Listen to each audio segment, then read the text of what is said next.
Alhamdulillah, pertama dan selamanya sama-sama kita panjatkan rasa syukur kita kepada Allah Subhanahu wa Ta'ala di atas kesempatan pada malam ini. Walaupun sepatutnya tak Herul, tapi tak Herul sakit ya. Kerana tak Herul sakit, dia tak malah sihat. Jadi saya diminta untuk ganti lah. Bila ganti ini biasalah, jadi kalau kita nak pergi Sinai, bah yang pertama tu bah elok, bah express. Tiba-tiba bah tu WhatsApp ganti. Dia ganti belum tentu elok. Tapi elok tak elok pun sebab kita nak pergi, kena terima juga. Betul tak? Sebab kita nak pergi Sinai. Bila kita nak pergi Sinai, bah WhatsApp nak pergi sangat-sangat. Dan tambah ganti pun kita kena terima lah, walaupun elok tak elok. Jadi terlebih dahulu lah sama-sama kita buka majlis kita dengan baca umur kita Al-Fatihah.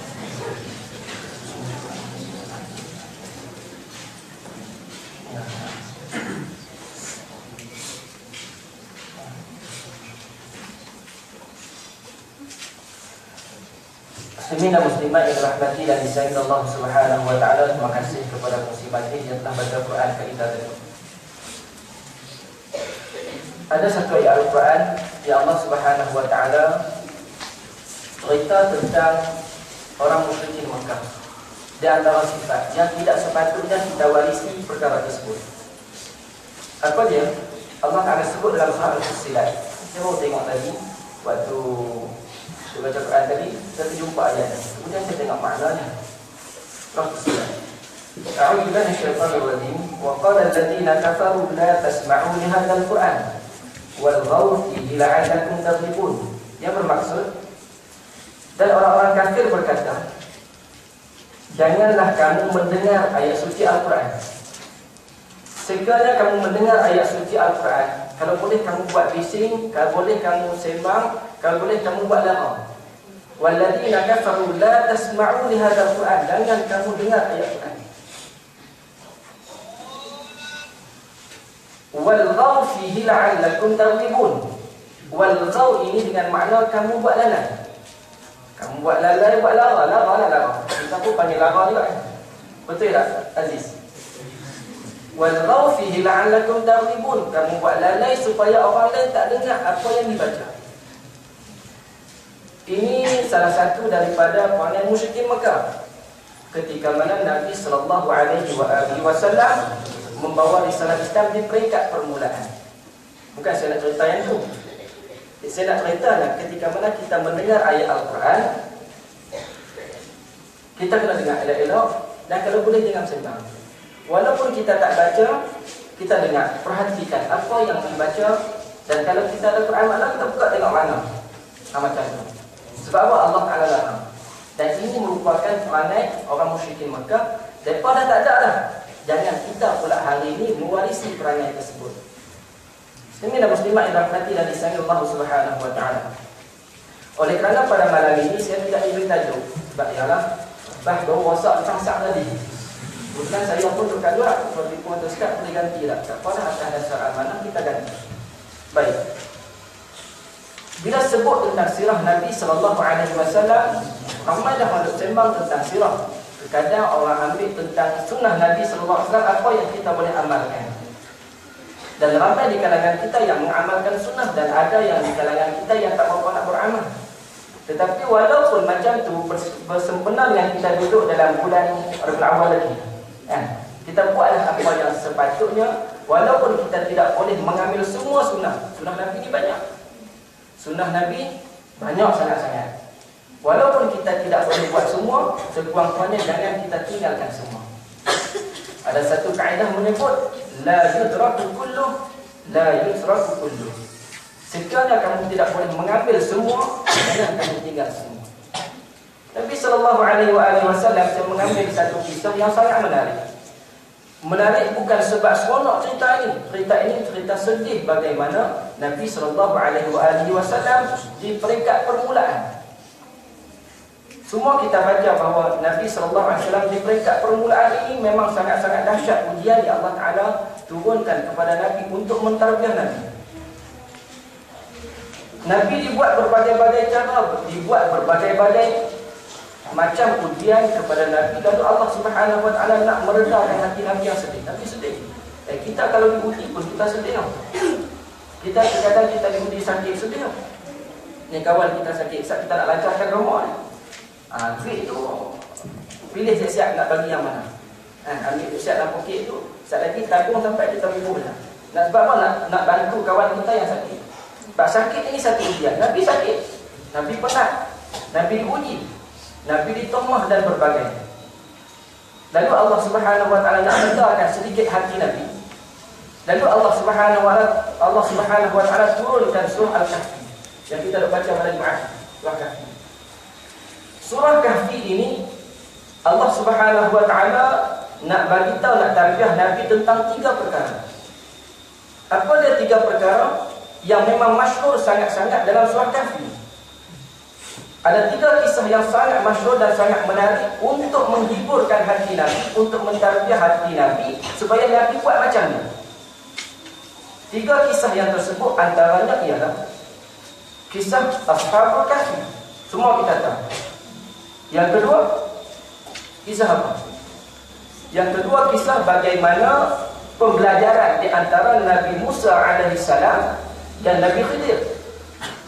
Dan yang ketiga adalah kisah bagaimana Allah Subhanahu Wa Taala memberi janji dan keyakinan kepada Zulkarnain.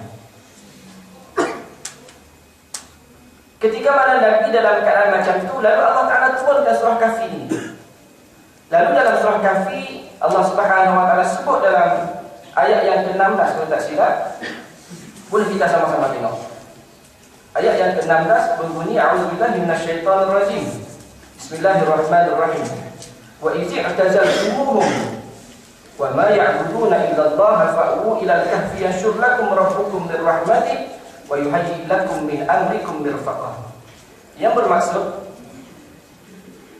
dan apabila kamu meninggalkan mereka dan apa yang mereka sembah selain Allah, maka carilah tempat berlindung dalam gua. Nescaya Tuhan kamu akan melimpahkan sebahagian rahmat-Nya kepada kamu dan menyediakan sesuatu yang berguna bagi kamu dalam urusan kamu. Dalam keadaan Nabi SAW dibuat sebegitu rupa oleh penduduk musyrikin Mekah, lalu Allah Ta'ala turunkan surah Kahfi ini nak cerita balik bagaimana yang berlaku kepada yang dinamakan Ashabul Kahfi. Allah Ta'ala nak cerita balik bagaimana Ashabul Kahfi juga mendapat tentangan yang begitu hebat daripada seorang raja yang zalim.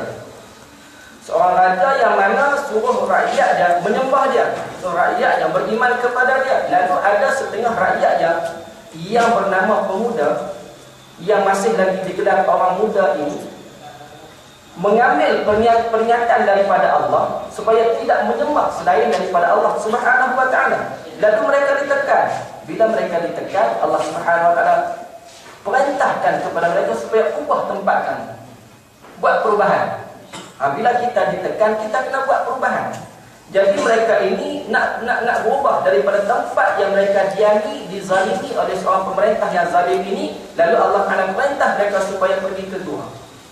Nak mengajar Nabi SAW dalam keadaan kamu, wahai Muhammad, ditekan sedemikian rupa, lalu kamu ada jalan. Jalannya ialah kamu kena berubah. Kamu tidak boleh duduk di sini. Duduk di sini itu di mana? Di Makkahul Mukarramah. Itu yang pertama. Yang kedua, nak mengajar juga kepada Nabi tentang surah Kahfi ini ialah bagaimana kisah di antara Nabi Musa AS dan Nabi Khidir. Apa kaitan dengan cerita Nabi Musa dan Nabi Khidir ini? Kaitannya ialah tidak semuanya benda yang berlaku dalam kehidupan kita mengikut naluri hidup kita, mengikut fitrah kita. Terkadang benda yang berlaku dalam kehidupan kita luar daripada jangkaan kita. Bagaimana Nabi Khidir, dia mempunyai ilmu yang mana ilmu dia tidak dimiliki oleh Nabi Musa AS. Iaitulah dinamakan ilmu laduni. Tak belajar pun, tapi Allah Ta'ala beritahu benda yang tak berlaku lagi, dia dah tahu dah. Semua kita tahu kan kisah ni kan? Kisah Nabi Khidir kan? Tahu semua tak? Tahu semua tak ada apa? Sebabnya, yang pertama, Kenapa Nabi Khidir alaihissalam pecahkan sampan? Nabi Musa tak tahu pasal apa. Nabi Khidir tahu pasal apa dia buat. Nabi Musa tanya, pasal apa hang buat macam ni?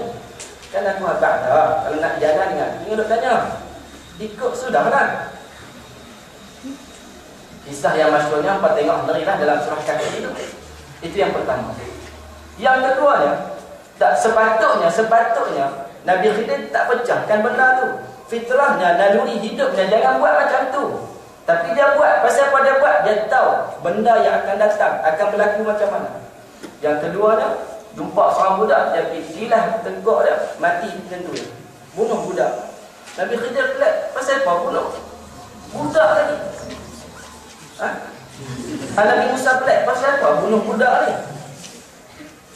Kita tanya, aku kata dah, kau nak ikut aku jangan tanya. Kalau tanya, tapi tak ada nak ikut ke? Nak ikut jangan tanya. Okey, baik, tak tanya. Bunuh budak, kalau kita orang tanya. Betul tak? Orang patah tangan, kita tanya kena apa? Jom, aku tak balik patah tangan. Yang ketiganya, ketika mana mereka sampai di satu perkampungan, orang kampung ni sambut mereka dengan makian. Buat tak elok kat mereka, tak sambut mereka dengan baik, tak layan mereka dengan baik, malah tak buat jahat kat mereka. Tiba-tiba Nabi Khidir tengok satu rumah, satu dinding nak runtuh, dia pergi angkat pula. Sepatutnya dia runtuh pula pada muka apa. Tak ada pergi tolong. Nabi Musa tak perhati. Aku nak tahu juga pasal apa. Pisah pun pisahlah lepas ni, asalkan aku tahu. Lalu boleh dia cerita satu persatu tu. Maknanya terkadang dalam kehidupan kita berlaku di luar daripada fitrah kita, di luar daripada naluri hidup kita. Yang ketiganya ialah kisah bagaimana Allah Subhanahu wa taala memberi janji baik kepada Zulkarnain, yang mana Allah Taala berjanji bahawa kekuasaan di atas muka bumi Allah Subhanahu wa taala ini pasti Allah Ta'ala akan berikan kepada orang yang beriman di kalangan kamu dan orang yang bertakwa di sisi Allah Subhanahu Wa Ta'ala. Walaupun hari ini kita tengok rata-rata kebanyakan pemimpin tidak beriman kepada Allah, tetapi Allah Ta'ala janji Allah Ta'ala akan bagi kekuasaan di atas muka bumi ini kepada orang beriman di kalangan kamu. Walaupun hari ini kamu tak dapat, tapi suatu hari nanti kamu akan dapat. Allah Ta'ala sebut dalam surah An-Nur ayat yang ke-55. Wa'adallahu alladhina amanu la yastakhlifannahum fil ardi kama istakhlafa alladhina min qablikum.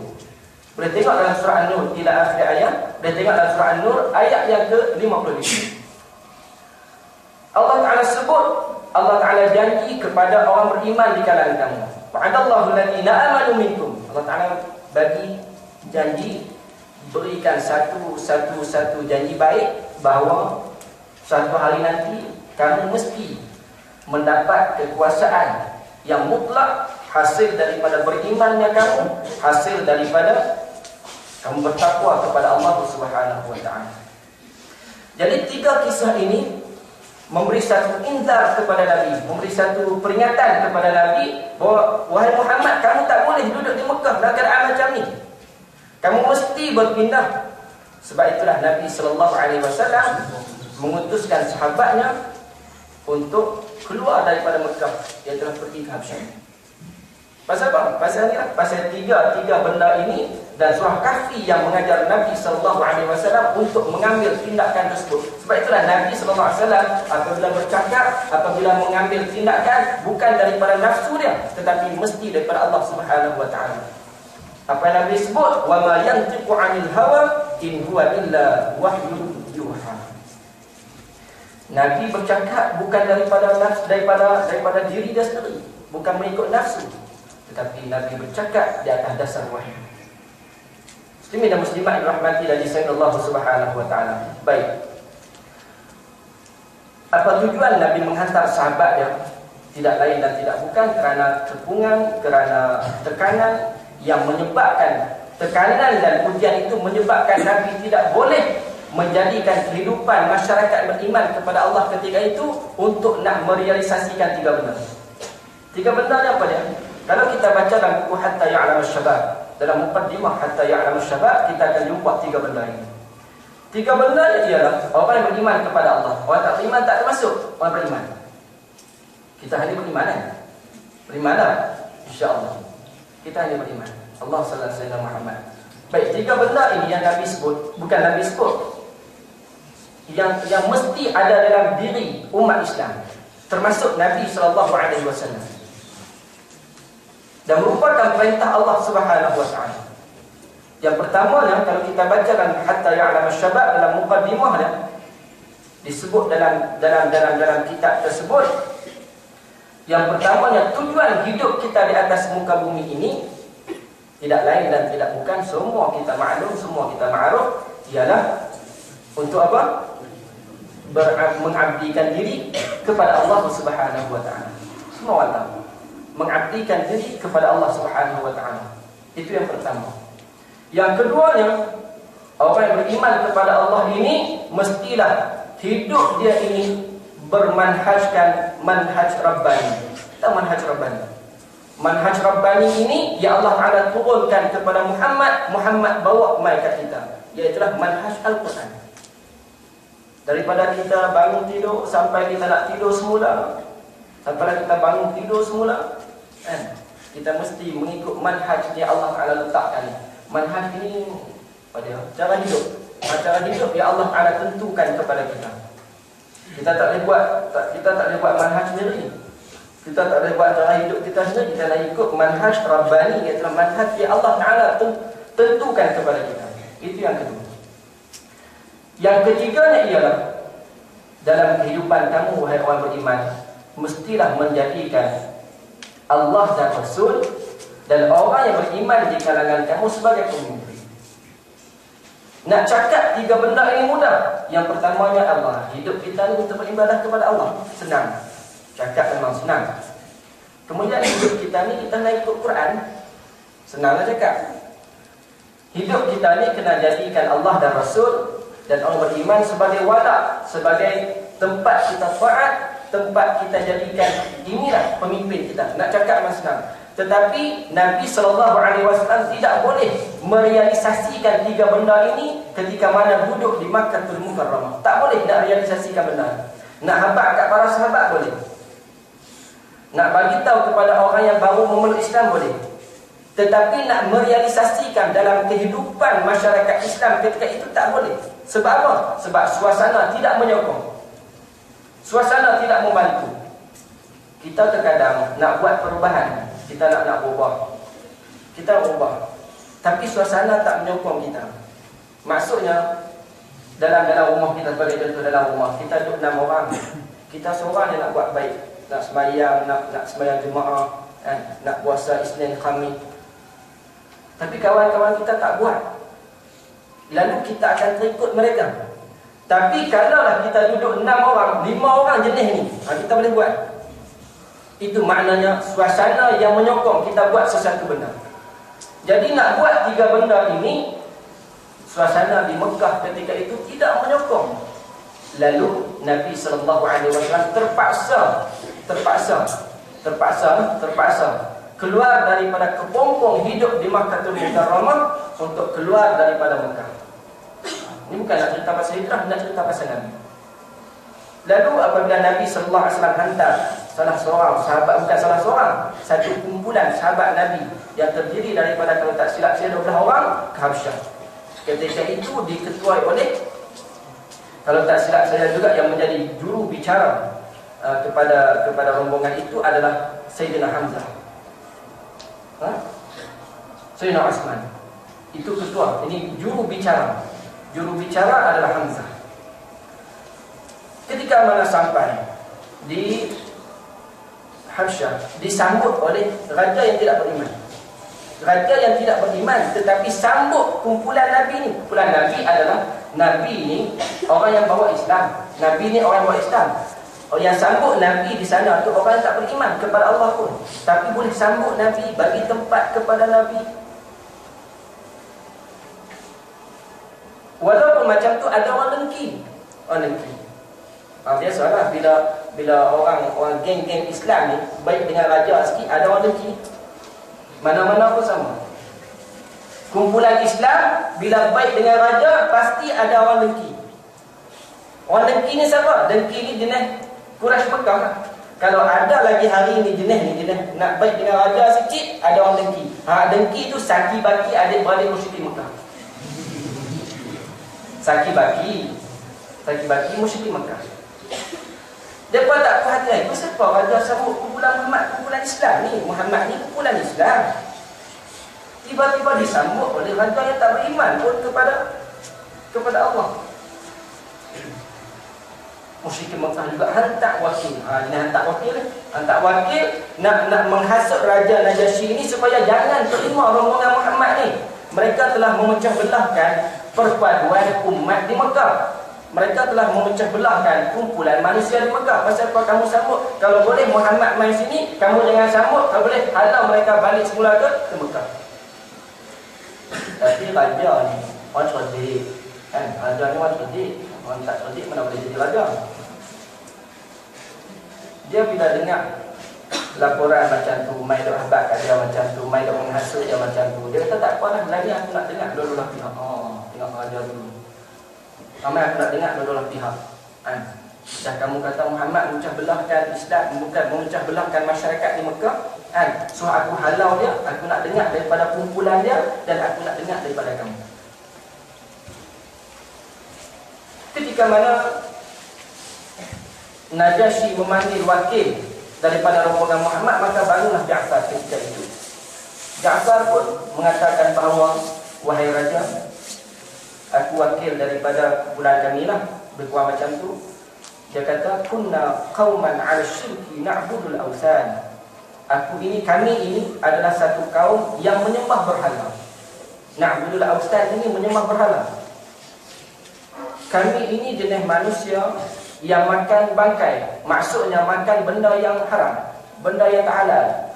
Kami ini jenis manusia yang suka menyakiti hati jiran, yang suka bergaduh dengan jiran.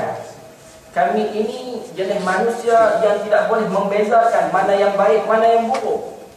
Kemudian Allah Subhanahu wa taala bangkitkan kepada kami seorang nabi. Nabi yang min anfusina, seorang nabi di kalangan kami, dan kami tahu tentang kebenarannya. Kami tahu tentang amanahnya dia. Kami tahu tentang bagusnya dia ni.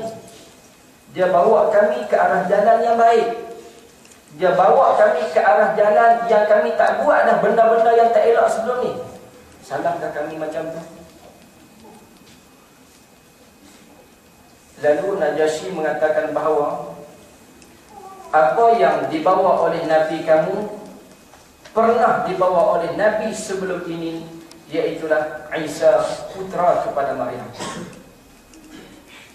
Apa yang Nabi kamu seru, apa yang Nabi kamu bawa, rupanya pernah dibawa oleh Isa putra kepada Maryam. Wahai kumpulan Muhammad, ketika mana Isa putra kepada Maryam, Tuhan kamu pernah menurunkan sesuatu kepadanya. Adakah Tuhan kamu hari ini menurunkan sesuatu kepada Nabi kamu? Lalu Ja'far mengatakan, ya ada. Bacakan kepada aku apa yang Tuhan kamu turunkan kepada Nabi kamu. Lalu Ja'far bin Abi Talib membacakan satu ayat sahaja, satu ayat Al-Quran sahaja. Ya Allah Ta'ala turunkan kepada Nabi sallallahu alaihi wa alihi wasallam. A'udzu billahi minasyaitonir rajim. Bismillahirrahmanirrahim. Kaf ha ya 'ain shad. Satu ayat saja.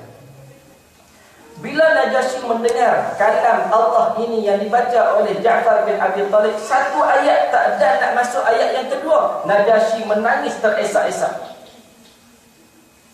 Ini yang dikatakan Al-Quran ini merupakan mukjizat daripada Allah Subhanahu wa taala kepada Nabi. Orang yang mendengar Al-Quran bukan dia buat bising, tapi dia mendengar Al-Quran menitis air mata, teresak-esak menangis baru dengar satu ayat.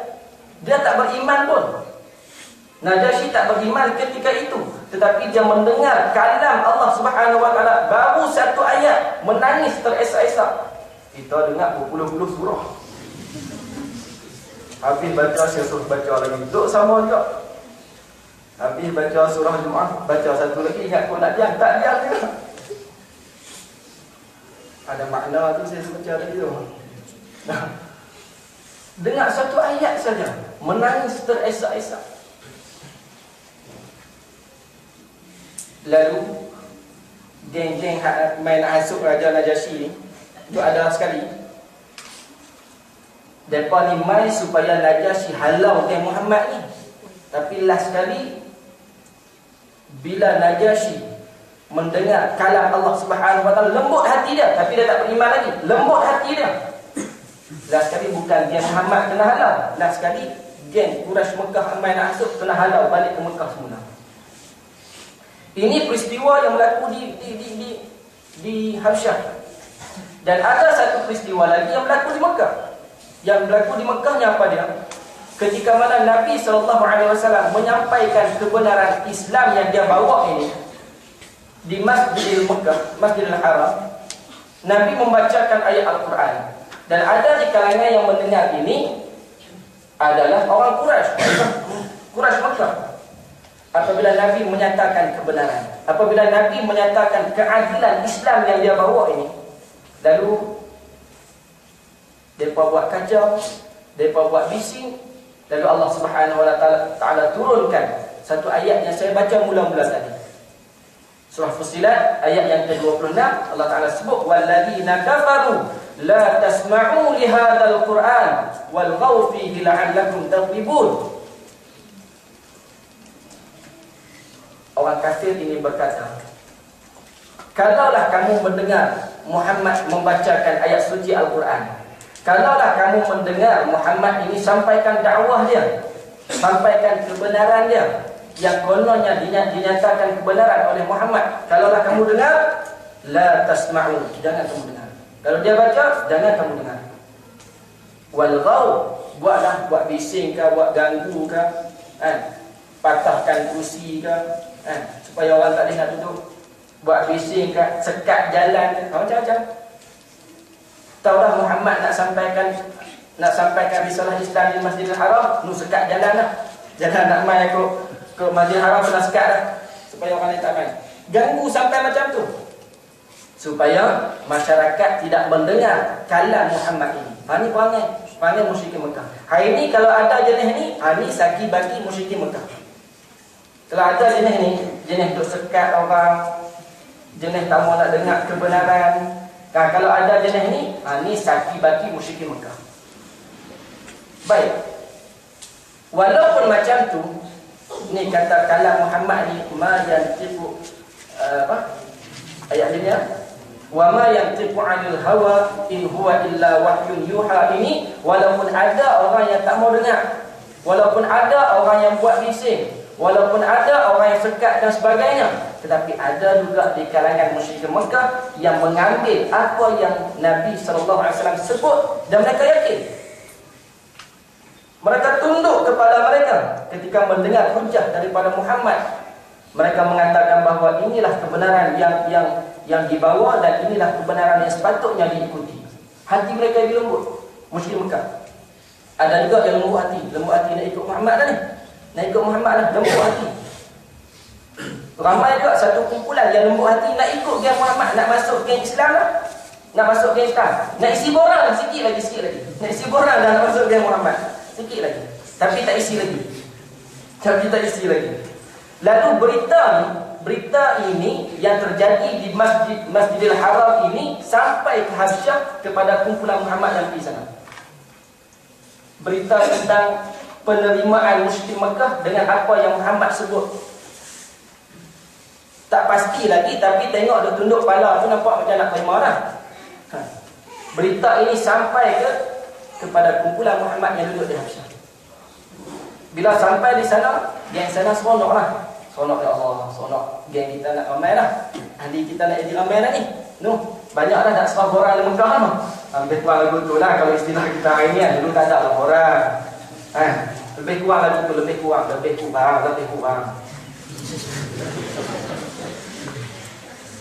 Geng di Mekah seronok sangat-sangat. Pasal apa? Musyrikin Mekah nak serah borang dah kat Muhammad. tunduk, akur dengan hujah yang Muhammad sebut. Bila mereka seronok dan keadaan seronok macam tu, tiba-tiba ada di kalangan mereka yang nak berpatah balik ke Mekah. Seronok tu nak sambut geng baru, nak balik semula ke Mekah. Yang dikatakan musyrikin Mekah ini tetap musyrikin Mekah. Walaupun macam tu, adalah yang duduk di sana balik semula ke Mekah. Rupa-rupanya mereka yang tunduk dan akur dengan Muhammad ketika di Masjidil Haram ini, rupa-rupanya di situ saja. Dan berita tentang mereka tunduk kepada Muhammad ini sampai kepada ketua musyrikin Mekah. Ada orang mengadu dah, di Mekah ramai dah geng kita nak ikut geng Muhammad. Lalu macam mana kita nak buat? Nak tarik mereka semula supaya jangan ikut Nabi Muhammad, jangan ikut Muhammad. Ketua dia kata tidak ada jalan lain, kita nak bagi kesenangan kepada mereka. Janjikan kesenangan, janji kesenangan. Kalau kamu ikut dia Muhammad, kami tidak akan berikan kesenangan kepada kamu. Apa yang kamu dapat, kami akan tarik balik. Sebab pengaruh musyrikin Mekah di Mekah ini, pengaruh musyrikin ini kuat di Mekah. Kira mereka ni, kalau cerita KL Gangster ni, apa panggil apa? Teko apa? Teko lah. Teko ayak tu. Tunjuk ayak ni. Kalau dapat teko lah. Kalau dapat ikut dia Muhammad, kami akan tarik balik kesenangan yang kami berikan kepada kamu. Kalau ni bila mereka dah nak lari masuk geng Muhammad, jadi kita beri kesenangan kepada mereka. Bagi duit. Oh, dapatlah sekali mata ni. Ada. Betul.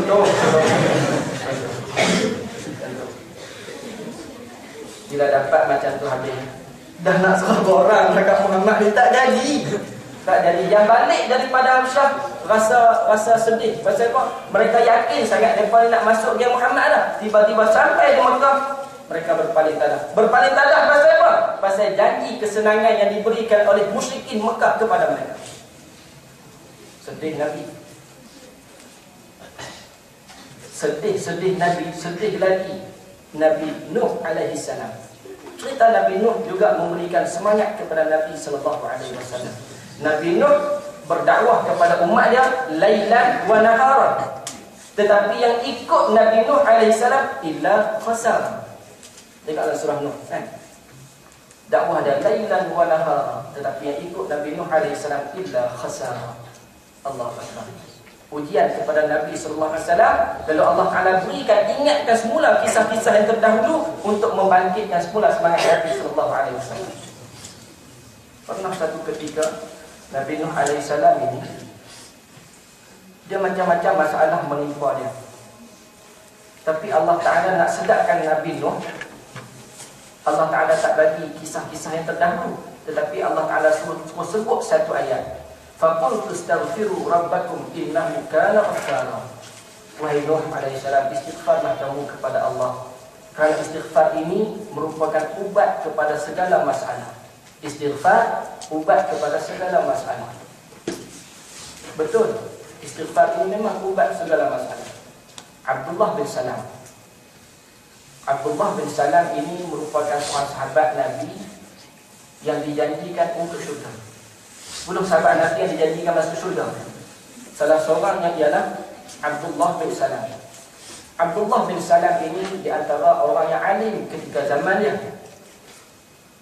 Lalu apabila masyarakat ada masalah, maka Abdullah bin Salam akan menyelesaikan masalah mereka.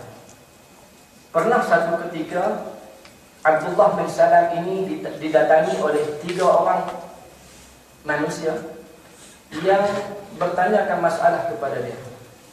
Wahai Abdullah bin Salam, aku ni nikah lama dah, anak tak dapat.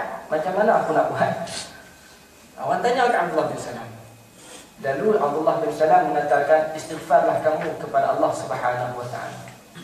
Orang yang kedua mai, wahai Abdullah bin Salam, aku ni hidup susah sangat-sangat. Lalu apa yang patut aku buat? Lalu Abdullah bin Salam mengatakan bahawa istighfarlah kamu kepada Allah Subhanahu wa taala. Lalu yang ketiganya, orang yang ketiga mai, wahai Abdullah, aku ni tanah banyak dan pokok pun banyak, kebun aku banyak, tetapi buah tak pernah menjadi. Apa yang patut aku buat? Abdullah bin Salam menjawab, istighfarlah kamu kepada Allah Subhanahu wa taala. 3 soalan yang berbeza. 3 soalan yang berbeza, satu jawapan saja yang diberikan oleh Abdullah bin Salam. Awak Abdullah bin Salam ni tak ada modal sangat kalau jawab. Kalau kita mungkin kata macam tu, tak ada modal sangat kalau jawab. Dah, Abdullah bin Salam sahabat Nabi yang dijanji syurga, dan dia memang seorang yang alim di zamannya. Kenapa dia jawab macam tu? Kerana dia mengambil pengajaran daripada yang Allah Ta'ala sebutkan kepada Nabi Nuh alaihi salam.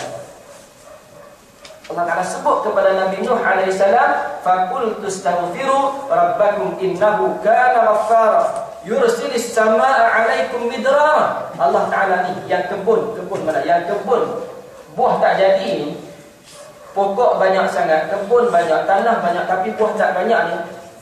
Yursilis samaa 'alaikum midrara. Disebabkan kamu istighfar kepada Allah, maka Allah Ta'ala akan turunkan air hujan daripada langit.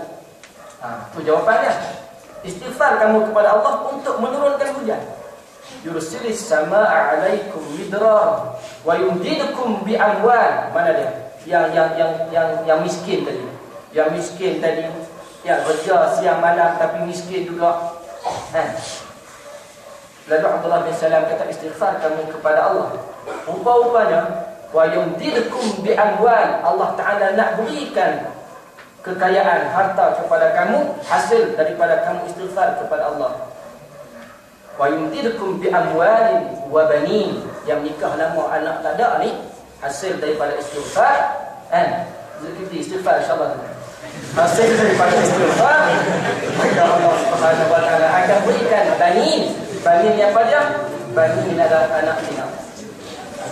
Sebab itu Islam nak membangun mesti dengan 3 benda ini. Dan Nabi juga bersusah payah ke Habsyah, ke Taif, ke Madinah kerana nak bina 3 benda ini. Nak bina 3 benda ini dan nak merealisasikan 3 benda yang saya sebutkan mula-mula tadi. Ni, orang Islam kalau tidak ada tanah, kebun itu maknanya tanah. Orang Islam sekiranya tidak ada tanah, maka dia tidak akan dipandang tinggi oleh masyarakat ini. Orang Islam sekiranya tidak mempunyai kekayaan, maka orang masyarakat dunia tidak akan pandang tinggi kepada masyarakat Islam. Orang Islam sekiranya tidak ramai, anak ni nak meramaikan orang Islam.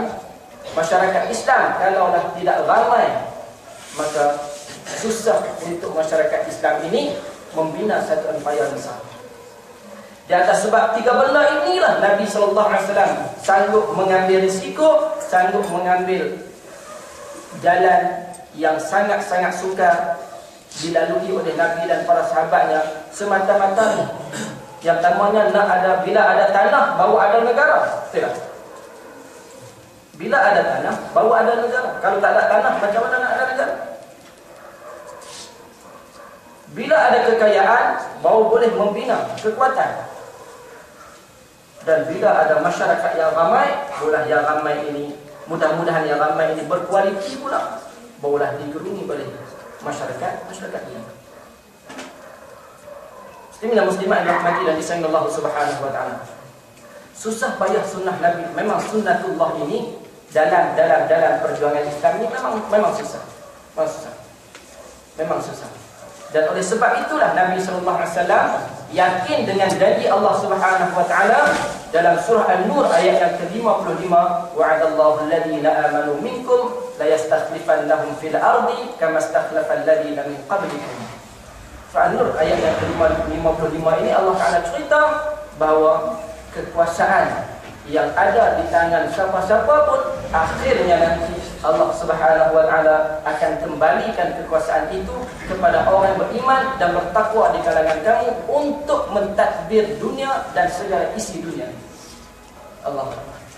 Muslimin dan muslimat yang dirahmati dan disayangi Allah Subhanahu wa taala. Baik. Untuk mengabdikan diri kepada Allah, untuk menjadikan kehidupan kita ini bermanhajkan manhaj